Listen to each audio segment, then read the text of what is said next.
نحمده ونصلي على رسوله الكريم اما بعد فاعوذ بالله من الشيطان الرجيم بسم الله الرحمن الرحيم فلما فصل طالوت بالجنود قال ان الله مبتليكم بنهر فمن شرب منه فليس مني ومن لم يطعمه فانه مني الا من اغترف غرفة بيده فشربوا منه الا قليلا منهم فلما جاوزه هو والذين آمنوا معه لا طاقة لنا اليوم بجالوت وجنوده قال الذين يظنون أنهم ملاقو الله كم من فئة قليلة غلبت فئة كثيرة بإذن الله والله مع الصابرين صدق الله مولانا العظيم مولاي صل وسلم دائما أبدا على حبيبك خير الخلق كلهم۔ درس نمبر 156 اور سورۃ البقرہ کی آیت نمبر 249۔ جب بنی اسرائیل نے وہ نشانیاں دیکھ لیں اور نشانیوں سے بھی یہ بات ثابت ہو گئی کہ طالوت کو اللہ رب العزت نے امارت کے لیے، بادشاہت کے لیے منتخب فرمایا ہے، تو انہوں نے طالوت کو بطور بادشاہ کے تسلیم کر لیا اور ان کی سرکردگی میں دشمن سے جنگ کے لیے تیار ہو گئے۔ آج کے درس میں لشکر طالوت کی دشمن کے مقابلے کے لیے روانگی اور راستے میں پیش آنے والے واقعات اور آزمائش کا تذکرہ۔ چنانچہ جب طالوت بادشاہ مقرر ہو گیا اور تسلیم کر لی گئی اس کی بادشاہت و امارت، تو عام اعلان کیا گیا بھرتی کے لیے کہ اب جنگ کے لیے نوجوان جمع ہو جائیں۔ جب بھرتی شروع ہوئی تو اسی اعلان پر 80,000 کا ایک بڑا لشکر تیار ہوا۔ دشمن بھی کمزور نہیں تھا، دشمن بھی بڑا طاقتور تھا۔ قوم عمالقہ کا سردار جالوت تھا، اس کے بارے میں تاریخی روایات میں آتا ہے کہ 10 فٹ قد کا یہ جوان بڑا طاقتور تھا۔ اسے دیکھ کر دہشت آتی تھی، اور بائبل کی روایتوں میں ہے کہ جالوت کی ڈھال 3 من وزنی تھی، اور وہ جب جنگ کے لیے جب وہ میدان میں نکلتا تھا تو سوائے چہرے کے باقی سارا جسم اس کا زرہ کے اندر محبوس ہوتا تھا، لوہے کی زرہ پہنے ہوتا تھا، پورا جسم لوہے میں چھپا ہوتا تھا سوائے چہرے کے۔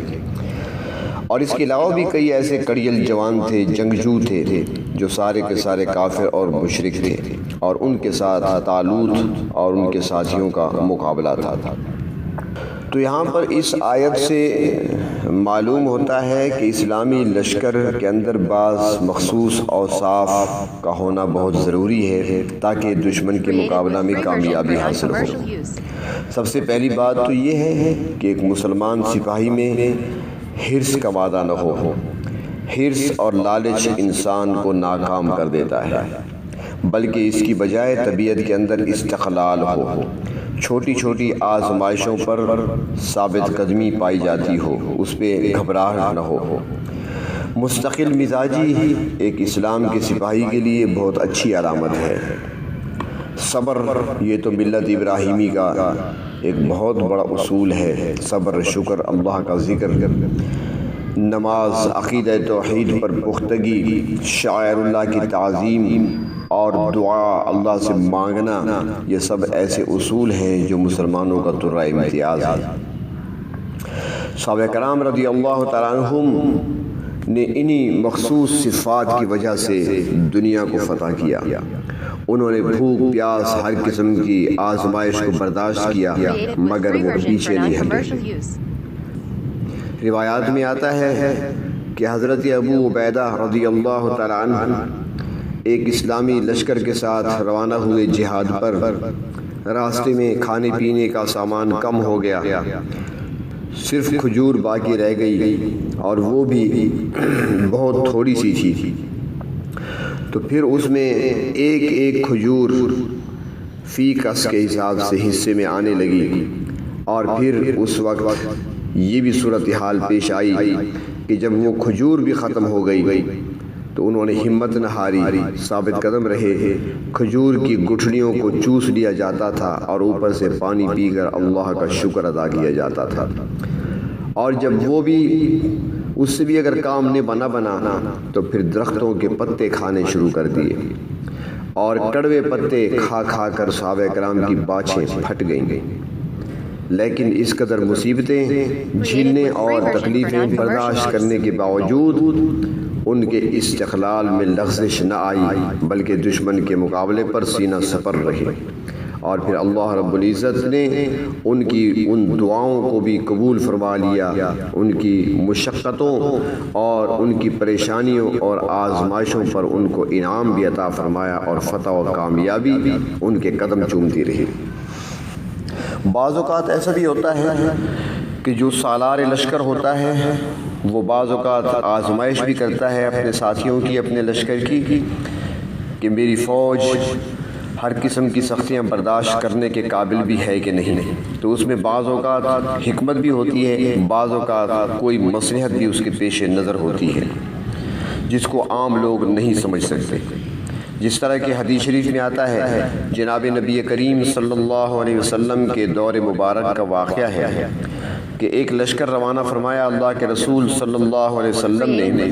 اور اس لشکر پر امیر بنایا عمرو بن عاص رضی اللہ تعالی عنہ کو، اور اسی لشکر میں حضرت ابو بکر، حضرت عمر رضی اللہ تعالی عنہما جیسی شخصیات بطور سپاہی کے ساتھ شامل تھیں۔ جب وہ دشمن کی آبادی کے قریب پہنچے تو وہاں ایک جنگل میں رات کو ڈیرا لگایا، اور سخت سردی کا موسم تھا اور رات بہت سرد تھی، لیکن امیر لشکر حضرت عمرو بن عاص رضی اللہ تعالیٰ عنہ نے حکم دیا کہ کوئی شخص آگ نہ جلائے۔ لوگ بڑے پریشان ہوئے، حیران ہوئے کہ سردی کی وجہ سے ہم ٹھٹر رہے ہیں، آگ جلانے کی بھی ممانعت کر دی گئی۔ چنانچہ نہ آگ جلی نہ کھانا پکا۔ لوگوں نے حضرت ابو بکر، حضرت عمر رضی اللہ تعالیٰ عنہما سے گزارش کی کہ آپ امیر لشکر کے پاس سفارش کریں تاکہ آگ جلانے کی اجازت ہمیں مل جائے، مگر حضرات شیخین رضی اللہ تعالیٰ عنہما نے یہ کہہ کر سفارش کرنے سے انکار کر دیا کہ اس شخص کو اللہ کے رسول صلی اللہ علیہ وسلم نے امیر مقرر کیا ہے، اس کی اطاعت ہم پر لازم ہے، آگ نہ جلانے میں بھی کوئی مصلحت ہوگی۔ اور پھر یہی ہوا، جب صبح ہوئی تو صبح ہی امیر نے دشمن پر حملہ کرنے کا حکم دیا۔ چنانچہ ان کو اسلامی لشکر کی آمد کی خبر نہ تھی، وہ بے خبر تھے۔ اچانک حملہ ہوا، ان کے پاؤں اکھڑ گئے، لشکر اسلام کو فتح نصیب ہوئی۔ تو اس وقت لوگوں کو معلوم ہوا کہ اگر رات کو آگ جلا لیتے تو دشمن کو ہماری آمد کا پتہ چل جاتا اور وہ جنگ کے لیے تیار ہو جاتے، تو شاید اس انداز سے ہمیں فتح نہ مل سکتی۔ تو اس میں بعض اوقات حکمت بھی ہوتی ہے اور بعض اوقات آزمائش بھی ہوتی ہے۔ تو فرمایا فلما فصل طالوت بالجنود، جب طالوت لشکر کے ہمراہ روانہ ہوئے، قال ان اللہ مبتلیکم بنہر، کہا تمہیں اللہ تبارک و تعالیٰ ایک نہر کے ذریعے آزمانا چاہتے ہیں۔ کہتے ہیں کہ ایک چھوٹی سی نہر تھی جو وہاں پر راستے میں ہی بہتی تھی، اور اس کی نہر کی کل لمبائی 200 میل کے قریب ہے، تاہم براہ راست قریب ترین فاصلہ 65 میل بنتا ہے۔ بعض کہتے ہیں کہ اس سے مراد دریائے اردن ہے، جسے عبور کر کے دشمن کے مقابلہ پر جانا تھا۔ جب لشکر اس نہر کے قریب پہنچا تو امیر لشکر نے اعلان کیا کہ تمہاری آزمائش کا وقت آ گیا ہے، اگر یہ تم پیاس کی شدت میں مبتلا ہو، مگر میرے اللہ کا حکم ہے کہ یہاں سے پانی نہیں پینا۔ فمن شرب منہ فلیس منی، جس نے اس میں سے پانی پی لیا وہ مجھ سے نہیں، یعنی میرا اس کے ساتھ کوئی تعلق نہیں ہوگا۔ ومن لم یطعمہ فإنہ منی، اور جس نے اس پانی کو بالکل نہ چکھا بلا شبہ وہ مجھ سے ہے، یعنی وہ میرے لشکر میں شامل رہے گا۔ ہاں اتنی گنجائش ہے، الا من اغترف غرفۃ بیدہ، کہ جو کوئی اپنے ہاتھ سے چلو بھر لے تو اس کو اجازت ہے، اس سے زیادہ پانی پینے کی اجازت نہیں ہے۔ اب طالوت نے پانی پینے سے منع کر دیا کہ اب وہ پانی یہ نہر کا پانی تم نے نہیں پینا، باوجود اس کے کہ تم پیاسے ہو۔ تو اب 80,000 کے لشکر میں سے اکثریت نے خوب پیٹ بھر کر پانی پی لیا، سوائے قلیل تعداد کے جنہوں نے امیر لشکر کے حکم پر صبر و استقامت کا مظاہرہ کرتے ہوئے پانی نہ پیا۔ فرمایا فشربوا منہ الا قلیلا منہم، 80,000 کے لشکر میں سے اکثریت نے خوب پیٹ بھر کر پانی پیا سوائے تھوڑے لوگوں کے جنہوں نے پانی اس میں سے استعمال نہیں فرمایا۔ حضرت عبداللہ ابن عباس رضی اللہ تعالی عنہما فرماتے ہیں کہ طالوت کا لشکر 3 گروہوں میں تقسیم ہو گیا تھا۔ پہلا گروہ ناقص الایمان یعنی کمزور ایمان والے لوگوں کا تھا، جنہوں نے حکم کی خلاف ورزی کرتے ہوئے جی بھر کر پانی پیا اور لڑائی کے قابل نہ رہے۔ دوسرا گروہ ان کامل ایمان والوں کا تھا جنہوں نے چلو بھر پانی پیا، اور یہ لوگ اپنی تعداد کی کمی کی وجہ سے دشمن سے خوف زدہ تھے، کیونکہ دشمن کے لشکر کی تعداد 1,00,000 کے قریب تھی۔ اور تیسرا گروہ ان میں کامل اور اکمل ایمان والوں کا تھا، جنہوں نے پانی بالکل نہیں پیا۔ ان کا ایمان اتنا پختہ تھا کہ لشکر کی کمی اور زیادتی ان کے نزدیک کچھ بھی معنی نہیں رکھتی تھی۔ انہوں نے کمزور لوگوں کو ہمت دلائی۔ فلما جاوزہ هو والذین آمنوا معه، جب طالوت اور اس کے ہمراہی ان کے ساتھی اس کا لشکر اہل ایمان نہر سے پار پہنچے تو سامنے جالوت کا لشکر موجود تھا۔ جالوت جو کہ سردار تھا قوم عمالقہ کا، اور صرف اسی واقعے میں 3 بار اس کا نام آیا ہے۔ تو بہر طور جو پہلا گروہ تھا وہ تو تھک ہار کر بیٹھ گیا، انہوں نے تو جنگ کی طرف منہ کرنے کی ہمت ہی نہیں کی۔ دوسرا گروہ جو تھا جنہوں نے تھوڑا پانی پیا تھا، قالوا لا طاقت لنا اليوم بجالوت وجنوده، اپنی قلت تعداد کی وجہ سے ہم جالوت اور اس کے لشکر سے لڑنے کی طاقت نہیں رکھتے، اگر لڑائی شروع کی گئی تو ہم مغلوب ہو جائیں گے۔ 80,000 کا لشکر لے کر نکلے تھے، مگر اب صرف 313 باقی بچے، یہ دشمن سے کیسے لڑیں گے، کیسے نبرد آزما ہوں گے۔ اور جو تیسرا گروہ تھا وہ کہنے لگے قال الذین یظنون انہم ملاقو اللہ،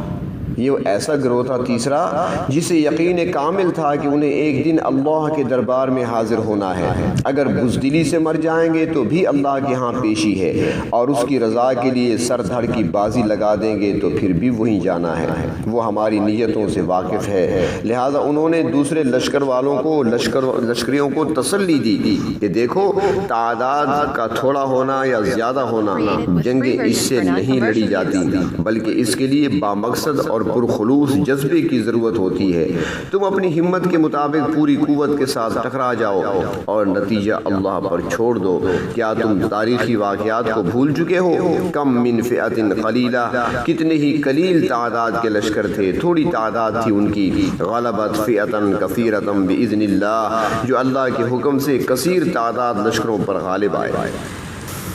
اور یہ صرف اس زمانے میں نہیں، بعد کے واقعات بھی ملتے ہیں، صحابہ کرام کی کتنے ہی واقعات ہیں، تاریخ کی کتابیں بھری پڑی ہیں کہ صحابہ کرام قلیل تعداد دشمن پر کیسے غالب آئے، کیونکہ پرخلوص جذبے لے کر نکلے تھے، ایک بامقصد زندگی تھی ان لوگوں کی۔